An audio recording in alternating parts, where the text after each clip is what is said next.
फिल्मों में आपने कई बार देखा होगा कि कैसे एक पति अपनी पत्नी को पढ़ाता है और आगे बढ़ाता है और फिर वही पत्नी किसी और के साथ चली जाती है। लेकिन इस बार मामला रील नहीं रियल है, और वो भी शिवपुरी मध्य प्रदेश से, जहां एक सिविल जज पर न केवल अपनी पत्नी को धोखे से तलाक देने का आरोप लगा है, बल्कि एक और शख्स ने उस जज पर अपनी पत्नी और बच्चों को बहलाकर अपने साथ रखने का भी सनसनीखेज आरोप लगाया गया है। शिवपुरी में एक प्रेस कॉन्फ्रेंस के दौरान दो लोगों ने एक सिविल जज पर गंभीर आरोप लगाए। पहली पीड़िता है गंगा शाक्य, जिन्होंने 2011 में प्रेम विवाह किया था, शादी भी सिविल जज से। गंगा बताती है कि शादी के बाद सब ठीक था, लेकिन जब पति 2019 में जज बने तो उनके व्यवहार में बदलाव आने लगा। मारपीट, ताना मार और आखिरकार जून 2024 में पति ने अफीम कारोबार में घाटे का बहाना बनाकर कानूनी सुरक्षा के नाम पर तलाक के कागजों पर साइन करवा लिए। गंगा का कहना है कि उन्हें यकीन दिलाया गया था कि ये महज कागजी तलाक है, लेकिन बाद में पता चला कि ये तलाक रजिस्टर्ड हो चुका है। अब उन्होंने ग्वालियर हाई कोर्ट में पति के खिलाफ याचिका लगाकर न्याय की गुहार की है। इसी प्रेस कॉन्फ्रेंस में मौजूद थे राघवेंद्र नगर के रहने वाले आशीष पाल। आशीष ने बताया कि उन्होंने 2006 में इंदौर की युवती मोनिका से प्रेम विवाह किया। शादी के बाद उन्होंने पत्नी को पढ़ाई के लिए प्रेरित किया। बीए, बीएड, एलएलबी, पीजीडीसीए तक की डिग्रियां दिलाई और सपना था कि ये सिविल जज बने।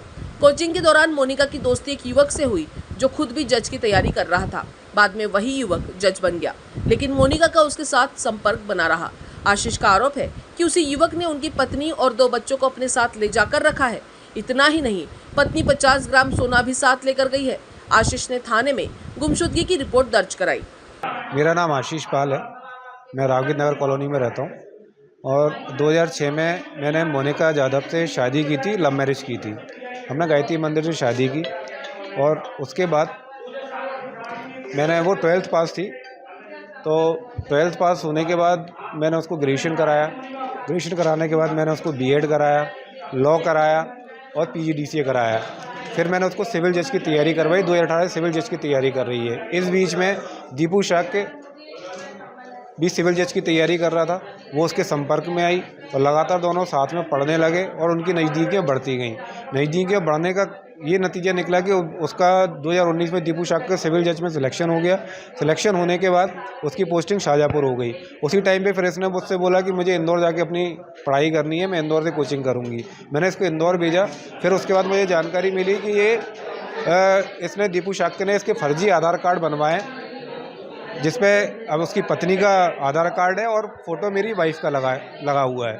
तो वो मेरे सामने आया, तो मैंने फिर इनको वापस यहाँ बुलाया, उनसे बात करी, तो उन्होंने ये कबूल कर लिया कि हाँ मेरे उससे संबंध है और मैं उससे मिलने शाहजहाँपुर जाती थी और मैं 1-2 दिन उसके यहाँ रुकती थी। ये उसने खुद ने कबूल कर लिया। फिर उसके बाद मैंने उसको लगातार अपने पास रखा यहीं पे, और पास रखने के बाद मैंने उसको ऑनलाइन पढ़ाई के लिए बोला कि आप ऑनलाइन पढ़ाई करो, इसके अलावा आपको कुछ नहीं करना है। फिर ऑनलाइन पढ़ाई करते करते मुझे लगा कि सब चीज़ ठीक हो रही है, लेकिन एक्चुअल में वो चीज़ ठीक नहीं हुई थी। वो अलग अलग अल्टरनेट, उन्होंने अपने नंबर से बात ना करते हुए, क्योंकि वो सिविल जज था तो उसने अपने नंबर का इस्तेमाल ना करते हुए उसने अलग फर्जी नंबरों से उससे संपर्क बनाए रखा लगातार, और वो लगातार उससे बात करता रहा। अगर इसकी ठीक से जाँच होगी तो वो सिविल जज निश्चित ही इसमें दोषी पाया जाएगा। गया है। और मेरी वो खेती में हम लोग मंदसौर में करते थे, उसमें 4 जजेस शामिल थे और वो खेती पूरी तरह से जला दी गई है और उसमें बहुत नुकसान हो गया है मुझे 2 करोड़ का, और मैं उसको कैसे भरूंगा। इसलिए है ना, अगर मेरे पे मैं अगर तू साथ में रहती है तो है ना, वो लोग मेरे को कुछ हो गया या मेरे को मार दिया, कुछ कर दिया, तो वो तेरे से पैसे लेंगे, तू कहाँ से उनका पैसा भरेगी। इसका एक ही उपाय है कि तू मेरे से तलाक ले ले। मैंने कहा मैं ऐसे कैसे तलाक ले लूँ, मेरे को इस चीज़ का सबूत तो दो कि आपने मंदसौर में खेती की है। कहे कि उसका कोई सबूत नहीं है, वो तो पूरी तरह से नष्ट हो चुकी है, जल गई है। अगर तू मेरे पे विश्वास करती है, मेरे पे सच में नुकसान हो चुका है 1 करोड़ का, 2 करोड़ का, तू चाहे तो मेरे साथ रह ले, लेकिन मेरे को भविष्य में कुछ हो गया और मैंने तेरे से पैसा मांगा तो तू कहाँ से देगी। अगर मैं मर गया या मेरा एक्सीडेंट हो गया तो मैं अपना दिवालिया घोषित कर सकता हूँ अपने आप को, और मैं सबसे पहले तुझे सुरक्षित करना चाहता हूँ। मैं तेरे भले के लिए बोल रहा हूँ, मेरे लिए ऐसा कुछ नहीं है। सर मेरे पति ने फिर बड़ी चतुराई से कागज़ वगैरह कुछ भी तैयार करवाया, मेरे को कुछ पता नहीं। मेरे पति खुद सिविल जज हैं, उन्हें अपनी पदवी का फ़ायदा। सर मेरे पति अभी सागर में देवरी में पदस्थ हैं। सर मेरी शादी 17 मई 2011 में हुई थी। जज बनने से पहले हुई थी बाद में? सर जज बनने से पहले हुई थी। मेरे पति पहले बेरोजगार थे, शादी के 8 साल बाद जज बने हैं। उसके बाद भी हम लोग साथ में नहीं रहे। मेरे पति सबसे पहले शाजापुर में थे, 2 साल तक शाजापुर रहे। उसके बाद उनकी डबरा पोस्टिंग हुई, जब फिर 2021 में हम लोग साथ रहने लगे थे। कहाँ पे पोस्ट है? जज का नाम क्या है? जज का नाम दीपू शाक न्यायाधीश है। बच्चे कहाँ हैं आपके? सर पति के पास ही है मैम मेरे। आपका ये तलाक हो गया फिर, है ना? Yes sir. फिर आपको ये कब पता पड़ा कि आपके साथ धोखा हो गया है? सर मेरे को पता चला 14 फरवरी को।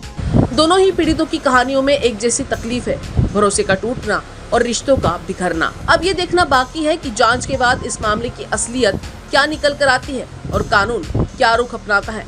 मध्य प्रदेश शिवपुरी से संवाददाता कुलदीप गुप्ता की रिपोर्ट। हमारा हर शब्द समाज की आवाज, हमारी हर पहल निष्पक्षता का कदम। आपकी हर समस्या में आपसे पहले दिखेंगे हम हैं न्यूज फर्स्ट। ईश्वर का सच, हमारा साहस और आपका विश्वास। सच, साहस और विश्वास। अगर आप ये वीडियो YouTube पर देख रहे हैं तो हमारे चैनल को सब्सक्राइब कर बेल आइकन दबाएं।